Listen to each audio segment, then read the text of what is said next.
Now, very sadly, a child has died whilst being treated for a virus at Liverpool's Alderhay Children's Hospital after contracting measles. They're believed now to be the second to die from a measles infection this decade. There are warnings today of a decline in the uptake of the measles, mumps and rubella, or the MMR vaccine, with just 84% of 5-year-olds in England having had the required 2 doses. Some are suggesting Britain follow countries like France and only allow children into nursery or school if they have been jabbed. A terrible situation for this poor family involved there at the Alderhay Hospital. It's awful. But it's an interesting time. Why are people feeling like, is it a trust issue when it comes now to jabs in general? I mean, there's been so much discussion, and probably post-COVID as well, clearly, that discussion and debate has intensified. I mean, yes, there's definitely an element of that. I mean, I don't think we know the full details about this yet, but assuming that the child didn't have the MMR jab, you know, measles, as we are now seeing, is a deadly disease, and we've spent years eradicating it. You know, and you think about continents like Africa, where vaccines have saved millions and millions of lives from preventable diseases. So to die of something preventable when you could have had a vaccine that would have, you know, mean that you were still alive today is quite shocking to me. But I do think that post-COVID, we're living in a different world. I feel that, you know, obviously the COVID vaccine was a necessity. It was kind of, there was a big pressure to get it out there and to get everybody back to normal. And I think there's a lot of mistrust around that.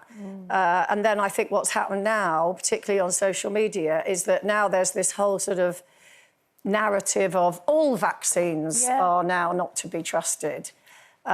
Which I think is incredibly damaging, you know, and as I say, in Africa, vaccines have been life-saving, and it's been such a progressive thing to get vaccines into that country, and they really want them. And meanwhile, we're here going, oh, no, I'm not going to give my child that vaccine. It just astonishes me. So, yeah, I mean... I think the thing for me is as well, I do think social media has caused a lot of scaremongering with anything like that, you know. And obviously there is always going to be, with any vaccine, with any medication, there's always going to be that 1% or whatever it is that is going to be affected by it. That's everything in life. I think the difference back in the day was we didn't have all that information in front of us, and if we did need information, we'd ask a doctor, not Betty from Bromley on Instagram. Do you know what I mean? We're all doctors and policemen and everything on there now. Sorry, Betty, whoever you are. I don't know her, but anyway. But, you know, if you read, you know, when you get the things you can buy over the counter, like, you know, paracetamol, things like that, any tablet form. If you read, which I never do, apart from I've done it once and that made me think I'm never reading it again, you know, the instructions you get on paper inside it, it's pages long, it's about that long. And the end bit is everything that can go wrong from just taking a paracetamol.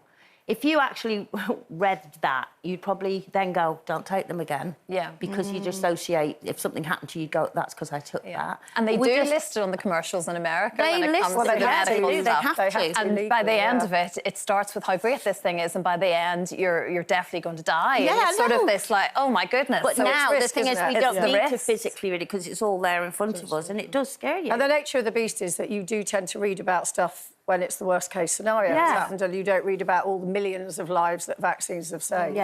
They say, though, innit? They say, bad news spreads, I don't know, 10 times more than good news. I think, look, it's a very personal decision and one that you, unfortunately, you know, fortunately or unfortunately, have to live with in the end if something doesn't work out its best. But I think that the issue is that people are not able to make an informed decision because of the influx of information on social media and how sometimes the narrative is so focused on the negative.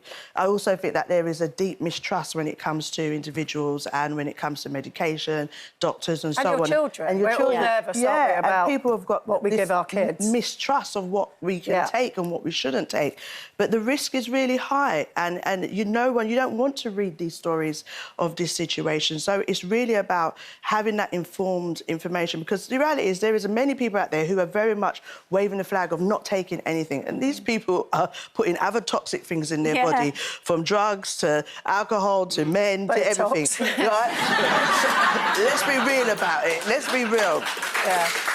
So, we've talked a lot on this programme about algorithms, but the thing is, if you click on one negative story online, you will then be fed all the same stuff. You have to, like just you be say, careful, please be just talk mindful. to a doctor, talk to a GP, and ask difficult questions if you do feel that way, but absolutely you need to talk to a medical person. And we asked you at home, should MMR vaccines be required for school entry?